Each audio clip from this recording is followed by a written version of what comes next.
The sun had barely lifted above the horizon when the desert town of Dust Creek came alive with its usual bustle. Traders rolled their wagons down the main street, hawking goods from distant territories. The blacksmith's hammer rang out against an anvil. And, in the shaded corners, whispers about debts, fortunes, and survival carried on like an undercurrent beneath the town's surface. At the center of this world stood Elias Kane, a man feared and respected in equal measure. Tall, broad-shouldered, with eyes as cold as steel, Elias was known for his ruthless pursuit of power. He had fought wars, broken men in duels, and built his wealth on the backs of those too poor to resist him.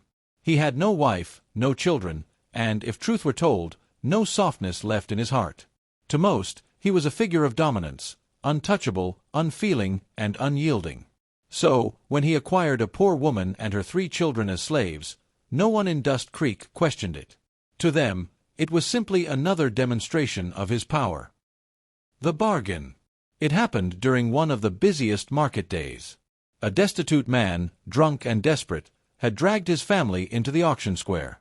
He shouted about debts he couldn't pay and offered up his wife and children as property to anyone willing to settle his dues. The crowd gasped, but none were surprised. Such cruelty was not unheard of when poverty gnawed so deeply that a man could see his own blood as currency. Elias, leaning against a post, watched with a stony face. The woman stood tall despite the humiliation, her torn dress and dirt-streaked face failing to hide her dignity. Her children, 3 of them, the oldest no more than 12, the youngest barely able to walk, clung to her skirts. The auctioneer looked around. Few dared meet his eyes. Owning a broken family wasn't a prize most wanted. They were mouths to feed, burdens with no guarantee of return. But Elias raised his hand. "I'll take them," he said simply. Gasps rippled through the crowd. The drunken husband stammered in relief as Elias tossed him a pouch of coins. And just like that, the woman and her children were his. Life in the Kane estate. Elias' estate was a sprawling ranch on the outskirts of town, surrounded by fields, stables, and fences that stretched to the horizon. He brought the woman, whose name he soon learned was Mara, and her children to his home. At first, Mara kept her head bowed, her voice quiet. She moved with the obedience of someone who had endured too much cruelty already. Her children mirrored her fear, flinching whenever Elias passed by. "Work," he commanded, assigning them tasks. Mara was to cook and clean. The older children, Daniel and Ruth, helped in the stables and gardens. The youngest, little Samuel, stayed near his mother, too small to do much else. Elias expected resentment, perhaps rebellion. Instead, he was met with silence. Their presence irritated him at first, constant reminders of fragility in a world where only strength had value. Yet, slowly, something began to shift. Cracks in the armor.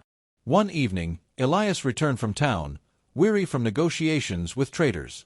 He found Mara in the kitchen, humming softly as she stirred a pot of stew. The children sat nearby, laughing quietly at Samuel's clumsy attempts to stack wooden blocks. For the first time in years, the house felt alive.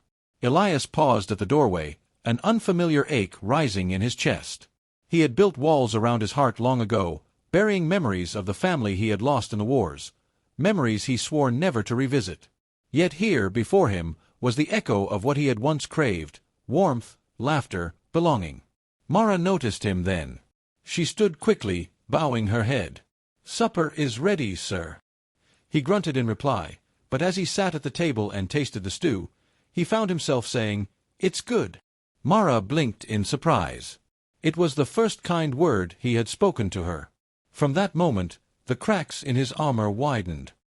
The children's trust. Daniel, the eldest, was wary of Elias. He watched him with sharp, suspicious eyes, protective of his mother and siblings. But Elias saw in the boy a strength he admired. One morning, he found Daniel struggling to lift a water bucket twice his size. Without a word, Elias crouched beside him, showing him how to balance the weight properly. "You'll spill less that way," he said. Daniel stared at him, then gave a small nod. It was the beginning of an unspoken truce. Ruth, the middle child, was gentler by nature.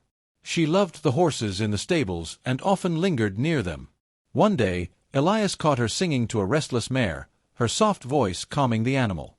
For reasons he couldn't explain, the sight stayed with him.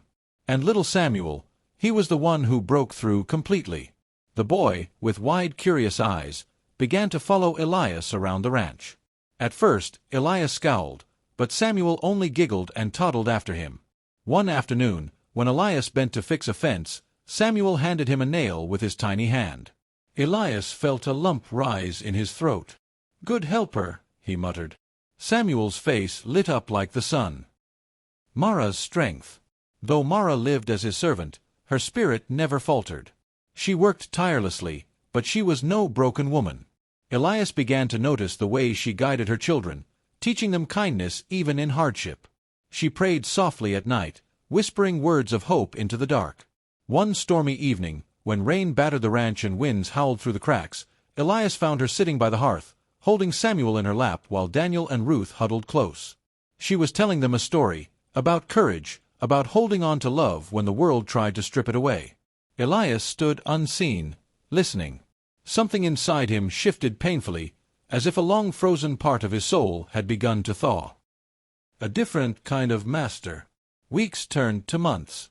Elias no longer saw Mara and her children as property. He stopped giving orders with harshness. Instead, he found himself asking, listening. Meals were shared at the same table. Work was done side by side. Laughter, once foreign to the estate, became a daily sound. The town noticed the change. Whispers spread. Elias Kane, the ruthless rancher, had grown soft. Some mocked him. Others feared he was losing his edge. But Elias no longer cared. For the first time in his life, he felt something richer than power. He felt needed. Confrontation. The past, however, has a way of returning. One day, the drunken man who had sold Mara and the children appeared at the ranch. His debts had worsened, his bitterness grown. He demanded Elias return what was his. "They're mine by blood," the man sneered. "You only bought them temporary." Elias' jaw tightened. He looked at Mara, who trembled but stood tall, shielding her children.